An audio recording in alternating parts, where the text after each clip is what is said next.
In this video, I'll be testing out some Meeden watercolor supplies and sharing what I think about them. I already own a few Meeden products and consider them a more affordable brand, so I hope this video is helpful if you are looking to get started with watercolor painting without investing too much on supplies, or if you're just looking for supplies that are more budget friendly. Before I dive into this video, in full transparency, all the supplies you see here in this video were sent to me by Meeden, and if you use the links below this video to purchase, I'll receive a small commission at no extra cost to you. First, let's take a look at the palette. This is the 18 Well Porcelain Artist Paint Palette. This is my current palette that I use right now. I first purchased this palette from Amazon mainly because of its size. It's 8 inches by 5.5 inches and fits nicely on my desk and mostly works well for filming because it sits nicely within the video frame alongside my paper. You can see that it comes well packaged and is actually double-sided, which is just another bonus for this already functional palette. It's got a nice substantial weight to it, feels high quality, and it doesn't slide around when I'm painting. The main side has 18 wells and one big mixing area. The wells themselves are smaller than I was used to, having come from using a larger plastic folding palette, and I've been finding that I actually like it better because I prefer not to squeeze out too much paint at a time into my palette. As for the back side, I've used mine for gouache recently, and for that I feel like the multiple wells was really helpful. I tend to get a bit more messy with my paint on the palette, and I really love how easily this one cleans and wipes off with no staining like you would get on plastic palettes. One thing to note is that the main 18 well side is totally glazed, while the back side with the multiple mixing areas is not, because the tops of the ridges or walls of those wells remains unglazed. It appears to be due to the glazing and firing process, and it doesn't affect the way the palette works, but I wanted to mention it. Now that I have two side by side here, you can see how you could also pair two of them together and use them side by side or mix and match the different sides depending on how you work. I think that price-wise, this is such an affordable price for a ceramic palette. But of course, if you're really looking to save money or don't have money to spend on a palette, a white dinner plate will do just fine. You can even check the dollar store for ceramic dipping sauce dishes as an alternative. Watercolor paints can last a long time. They work well straight out of the tube, but also work well even after they've been squeezed out of the tube and left to dry on a palette. I use a lot of what are considered professional or artist grade paint brands. These are brands like Daniel Smith, Sennelier, and Mission Gold. I use them because early on I started out buying a bunch of student grade Winsor Newton Cotman, and soon after I was gifted some Daniel Smith. And I could tell that there was a difference, and because of that I never looked back. So that being said, in all honesty, I am not the most knowledgeable or well-rounded in my experience with watercolor paints. I'm not even that savvy with knowing and understanding all the technical aspects of pigments and paints. There are definitely people out there who really can get into it, and you can find them here on YouTube, but it's not me. So I'm not going to be going over all of that in this video. What I will share is some basic information about paint characteristics and how I feel about how this paint actually feels when I'm using it. So let's take a look at this set of 24 colors from Meeden. As I fill this palette, I'm going to give you a little bit of information about the basic paint characteristics of these paints. First of all, most of these Meeden paints appear to be single pigment, which is known to be better because it's more pure and easier to mix with or better to mix with compared to a color made of multiple pigments, which people say tends to get muddy if you mix too many pigments together. As I mentioned before, I am not that interested in the technical aspects, and in some ways I don't really care as long as it looks and feels right when I paint. And I think that there are different people who feel differently about this, and I am just the type who goes by feeling and testing, and I will use what feels and looks right for me. Second, I'm not sure about the true light fastness of these paints. This is something that artist grade paints tend to be able to offer, and you can find those light fastness ratings for colors that have been measured or lab tested on the tubes or the printed material. And it's a little bit harder to find on student grade or just more budget friendly paints. And in case you don't know, light fastness is the ability of the paint to resist fading over time. So I would say that if you're purchasing paints and you're just starting out and you're a beginner and you're really just experimenting and practicing, light fastness might not matter so much. But if you are painting and you're planning to hang your artwork or sell it, then it's probably better to look into paints that do have a light fastness rating or can tell you about their permanence, especially if they're going to be displayed. You don't want them fading over time. Third, the opacity is indicated on the tubes, and some people pay a lot of attention to whether or not a color is transparent, semi-transparent, or opaque. And again, I'm not really one of those people. I do like to know if it's transparent or opaque, but I swatch them to get a feeling for how they feel and what they look like when they're diluted. I don't purely paint with transparent colors. I don't exclude opaque paints because they're opaque. And so it's not one of those things that I am really, really looking at. As I mentioned, I do like to swatch out the paints to see the colors, what they look like when they're on paper, how they work, how they feel. And so I'm using this journal I got called the Painter's Diary, and it's actually looks like a very convenient way to collect swatched colors. This is the first page I'm using in it, and in case you're looking for this, I'll also link this below for you. I basically swatched all the colors, and then I decided to do a few mixes to see how the colors would blend and play together. One thing I wanted to test out also was how the colors rehydrate after drying in the palette. So I let some of these colors dry, and then I came back and did the swatching again. And sometimes paints are more difficult to rehydrate, especially the more budget-friendly or less expensive ones. And for the most part, these rehydrated pretty easily, and you kind of get the color back right away once you put the water back onto the dry paint. I did run into a bit of trouble with the browns and the pale green. It felt like I just had to work the brush on it, and I wasn't quite getting as saturated of a color as I probably would get if it was straight out of the tube. But otherwise, as I mentioned, it's felt very easy to rehydrate these after they dried, and they still painted beautifully. Next up, let's test out this box of 10 brushes. First of all, the variation on the size and type of these brushes here are really nice. Do I think you need this many, especially if you're just starting out? No. But for the price, especially if you are getting this as a set with the watercolor paints, it's actually a really great deal. And having this many brushes gives you a chance to play. To test all of these brushes, what I'm going to do is get them wet, get paint on them, and make a bunch of marks. For the two smallest detail brushes on the left and the four round brushes, I'm going to be making the exact same stroke marks. I think this is going to allow me and hopefully you to see a good comparison side by side of how they paint. So for these first two brushes, I want to point out so that you'll note later the types of marks that it's making. These first two brushes, as I mentioned before, are detail brushes. At least that's the way they're labeled, and they are the smallest brushes. And the thing that I want to point out is that they don't always come to the sharpest point, which means that they don't make the most precise marks.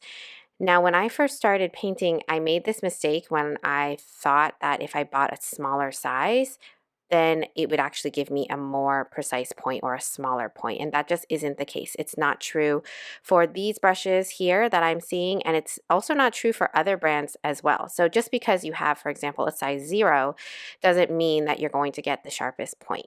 I know that there's likely a time and place for these detail brushes, but I personally haven't found a need to have small detail brushes in my brush collection for now, as long as my rounds have a good point to them. Which brings me to the round brushes in this set, which come to a really nice sharp tip. They have a great snap and they hold a nice amount of water. So I actually really like them.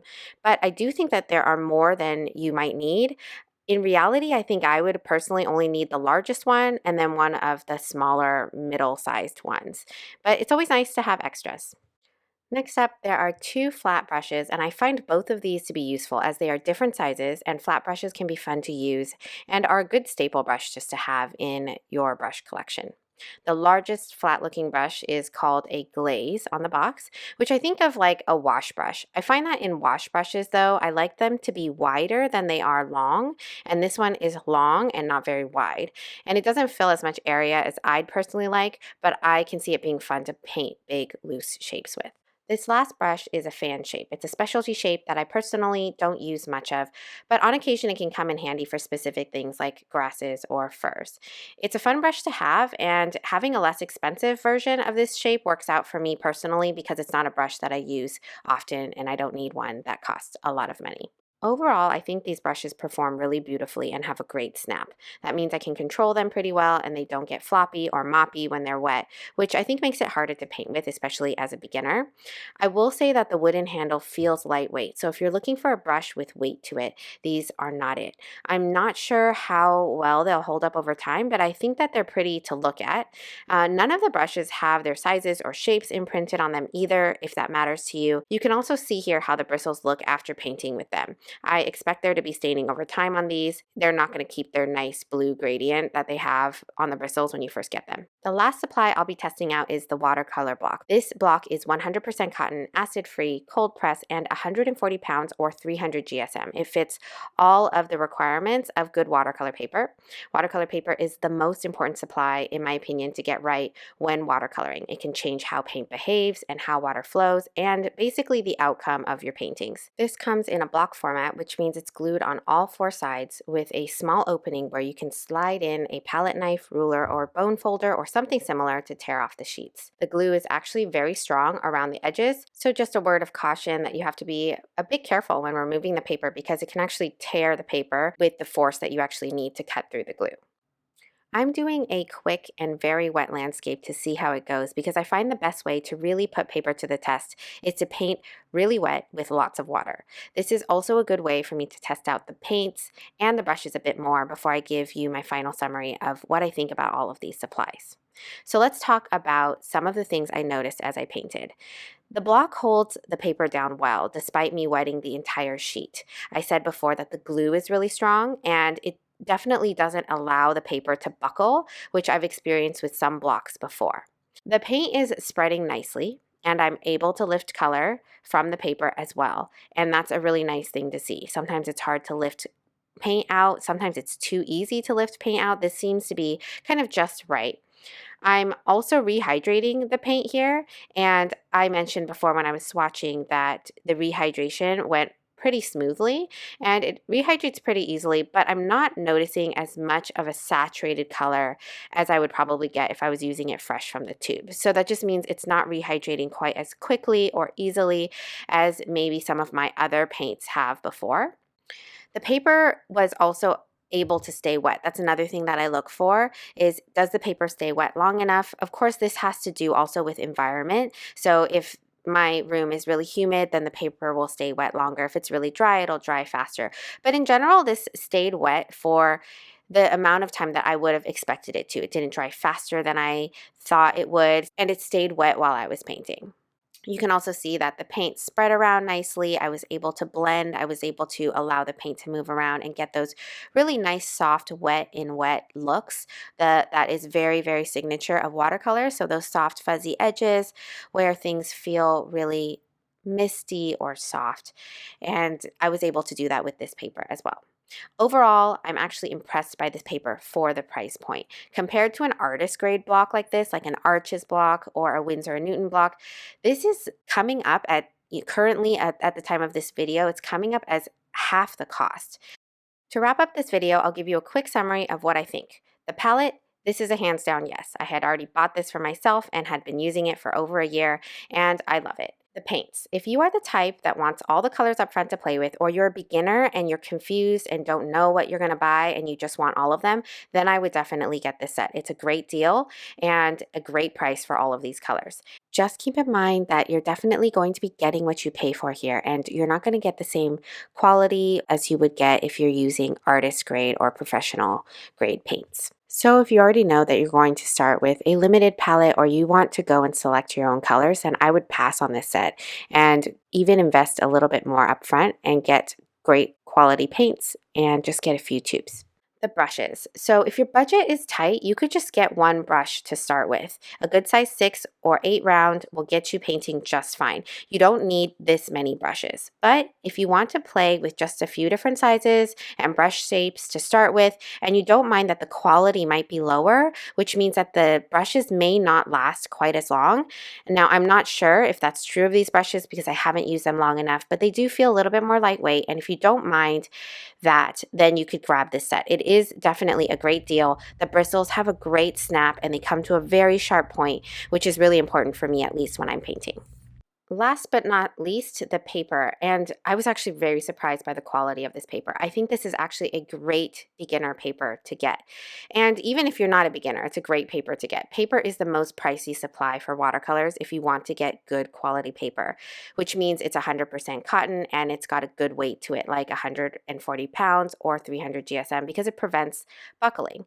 And it's definitely the supply that you should splurge on of all the supplies. You could get less expensive paints and less expensive brushes, and you could even go without a palette. But paper is really important for the outcome. And if you're going to get paper, if you're needing something that's budget friendly, this is a great option.